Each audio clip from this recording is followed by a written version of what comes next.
Very good Suhani, you are selected. రేపు వచ్చి మీరు జాబ్లో జాయిన్ అవ్వచ్చు. Thank you sir. It's okay.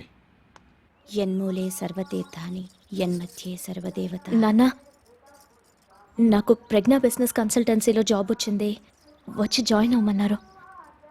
ఏంటి ఇంత జరిగిన తర్వాత కూడా మళ్ళీ జాబ్ అంటావేంటి? లక్ష్మి, జీవితంలో కొన్ని ఇన్సిడెంట్లు యాక్సిడెంట్లు అనుకుని వదిలేయాలి, అంతేగాని ప్రయాణం ఆపుకోకూడదు. నువ్వు వెళ్ళి రమ్మా. థ్యాంక్స్ నాన్న. శుభం. సుహాని, ఏంటండి మీరు కూడా ఏం చెప్పరు?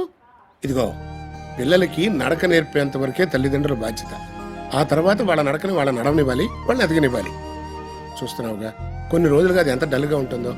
కాస్త ఈ జాబ్ జాస్లో పడితే గతాన్ని మర్చిపోతుంది. వెళ్ళని. నాన్న, ఇది నా కోసమా? అవునమ్మా, జాగ్రత్తగా వెళ్ళరా.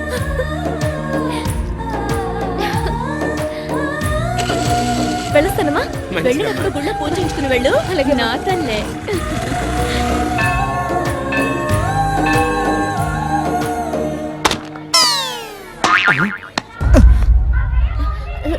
సారీ సారీ సారీ స్వామి. ఏం పోరి పోరి మస్తుగుందిరా భయ్, జరసేపు ఆడుకుందాం. ఏం పోరి, సారీ అనగానే సరిపోద్దా? అనుకోకుండా జరిగింది బాబు, సారీ అని చెప్తున్నారుగా. ఏ పంతులు, నీ పూజ అయిపోయిందిగా, పైసలు తీసుకుని పక్కకు పో, మేము చూసుకుంటాం. ఎక్కడ దెబ్బ తగిలిందో చెప్తా, అక్కడ జరంత ఆయింట్మెంట్ రాయి, మన ఇద్దరికి మంచిగా ఉంటది.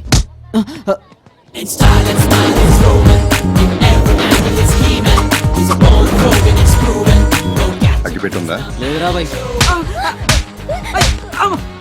ఏం నకరాలు చేస్తున్నావా? నీ దగ్గర ఉందా? ఓరా భయ్.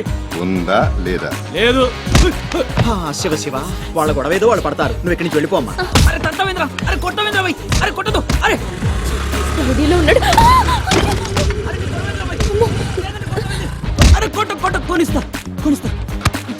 ఇప్పుడు నిన్ను అడిగానా? అడగలే. సర్లే, నాకు సిగరెట్ కాల్చి అలవాట్లేదు, నువ్వే కాల్చుకో. థ్యాంక్స్ బాబు, నువ్వు కూడా సిగరెట్ తో ముందుకొస్తే వాళ్ళ టైపే అనుకున్నాను. స్మోకింగ్ మానేసా గానీ మీరు అనుకున్నట్టు నేను కూడా వాళ్ళ టైపే.